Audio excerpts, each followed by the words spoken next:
Hello everyone, how's everyone doing? Hope everyone's having a good morning.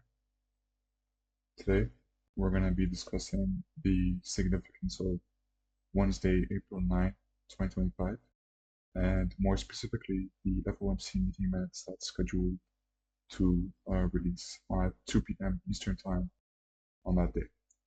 So, usually, within my rules, it's important for me to note how important FOMC news releases are the day before, because if market does have big speculation for the news release, then usually the morning and the PM session before that day or before the news release would usually be slow. And this is common behavior with generally all red folder news. If you have, for example, Monday with no news and Tuesday has a red folder news, you can usually expect a price on Monday to be inefficient or to be slow. And when I say inefficient, I mean unpredictable. Anyway, I'm gonna read, I have 3 paragraphs here and one short sentence that we're gonna be going over, and I'm going over this just because I want to have kind of a log about how I saw the situation and how it unfolded, and it's just easier for me to reference these things when they're on my YouTube channel in video format. So I'm gonna read each paragraph and then I'll just quickly recap it in my own words to make it simpler for myself even and you guys to understand. So I drew a star next to Wednesday because Wednesday high impact news would provide valuable information that could provide insight on the tariff situation with Trump. It is regular to expect slow price action ahead of red folder news, but is especially expected during the period before FOMC meeting minutes. And this hopefully would be showcased through Monday and Tuesday. The reason this is expected is because the news release will provide language dictating how the Fed is interpreting the tariff situation. So, what the FOMC meeting minutes news release is going to be about is basically how the Federal Reserve or the FOMC is taking in the tariff situation with Trump. I'm sure most of you guys have heard about it. And we're expected to have slow price action on Monday, Tuesday. That's why I have them crossed out. And Tuesday, hopefully, I will have a scheduled YouTube live take read that I will be doing at 9:30 EST. So the news release will provide valuable information on the tariff situation. So that's something that I will be watching out for. And obviously, this means that market is expecting something from the FOMC minutes news release.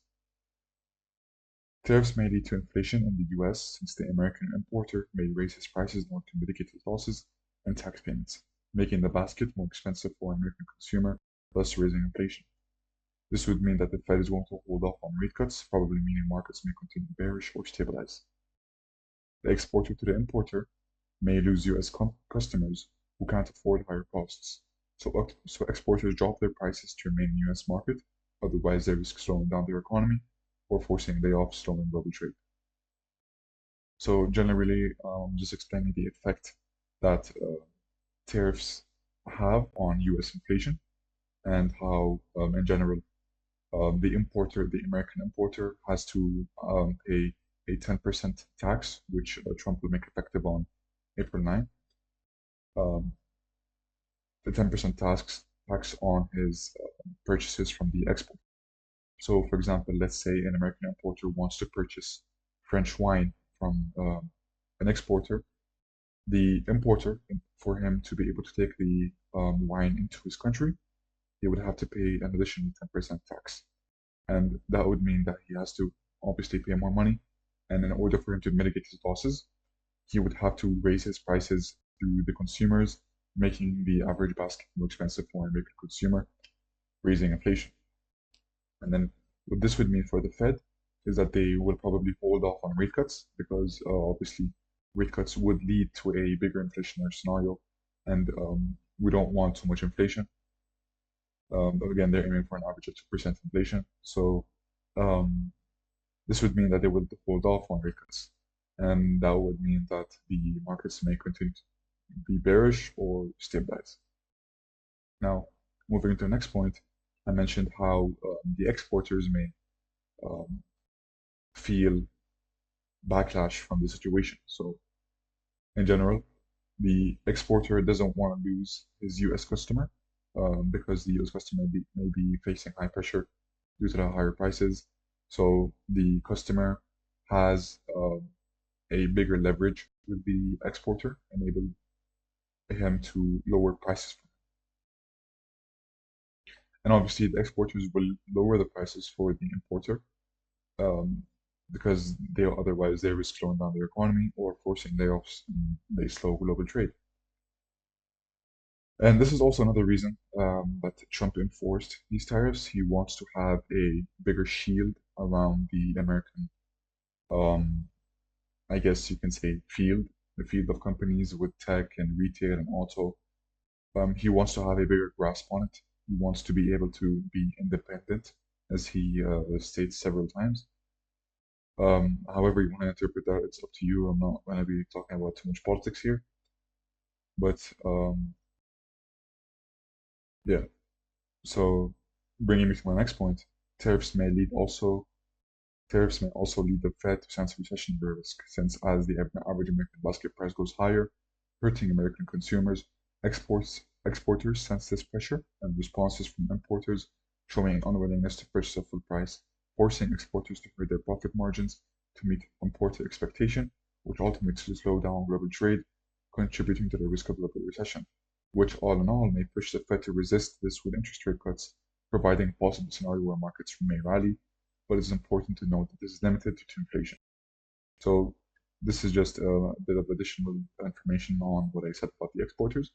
So as I previously mentioned, the tariffs, they make the American basket price go higher, and then exporters sense this, and then they will obviously lower their prices in order to increase a willingness in American importers to buy their exports, because if they don't buy the exports, then the exporters will obviously face slowing economy.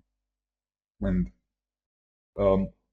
since they have to lower their prices, this is also going to hurt their profit margin, which in general is a lose-lose situation for the exporter. And this contributes to a risk of global recession.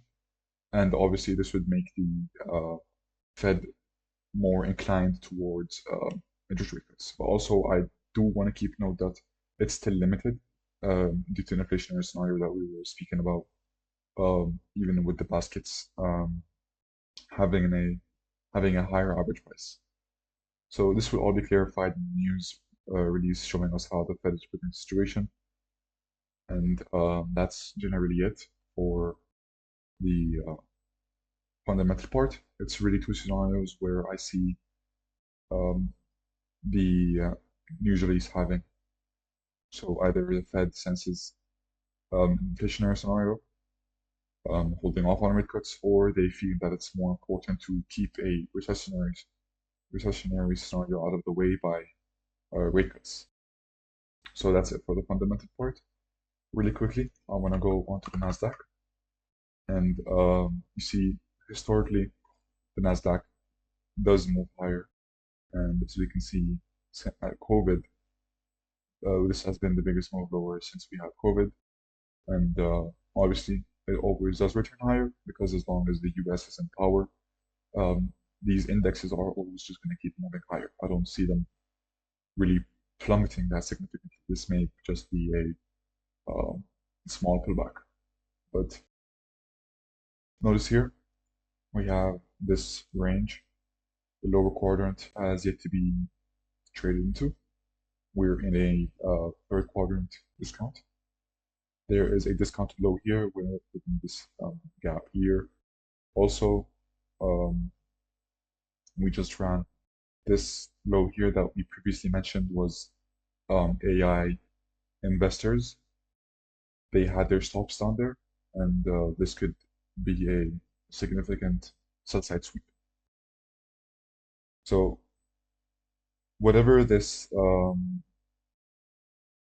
tells you, it will probably be more confirmed on Wednesday. It'll be useful with the extra price action, especially seeing how the daily continues to move, how it would react inside of this new opening gap.